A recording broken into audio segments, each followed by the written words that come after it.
ইরানের সঙ্গে যুদ্ধ চলাকালে সংযুক্ত আরব আমিরাত এই গোপনে আয়রন ডোম আকাশ প্রতিরক্ষা ব্যবস্থা এবং কয়েক ডজন সেনা মোতায়েন করেছিল ইসরায়েল। বিষয়টি নিশ্চিত করেছে ইসরায়েলি একটি সূত্র, যা প্রথম প্রকাশ করে মার্কিন সংবাদ মাধ্যম এক্সিওস এবং পরে সিএনএন। এও নিশ্চিত করা হয় 2020 সালের আব্রাহাম অ্যাকওয়ার্ডস এর মাধ্যমে ইসরায়েল ও আমিরাতের সম্পর্ক স্বাভাবিক হলেও এই ধরনের সামরিক সহযোগিতা আগে কখনো দেখা যায়নি। সূত্র জানায়, যুদ্ধ চলাকালে আমিরাতের প্রেসিডেন্ট মোহাম্মদ বিন জায়েদ এর সঙ্গে ফোনালাপের পরে প্রধানমন্ত্রী বেনিয়ামিন নেতানিয়াহু আমিরাতে আয়রন ডোম পাঠানোর নির্দেশ দেন। গত 28 ফেব্রুয়ারি ইরানের সঙ্গে যুক্তরাষ্ট্র ও ইসরায়েলের সংঘাত শুরু হয়ে দ্রুত উপসাগরীয় অঞ্চলে ছড়িয়ে পড়ে। প্রায় 6 সপ্তাহ পর 8 এপ্রিল থেকে যুদ্ধবিরতি কার্যকর হয়।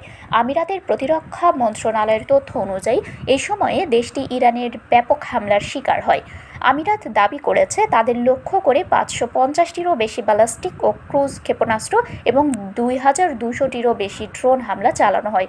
যদিও তারা 90% বেশি হামলা প্রতিহত করতে সক্ষম হয়, তবুও কিছু ক্ষেপণাস্ত্র সামরিক ও বেসামরিক স্থাপনায় আঘাত হানে।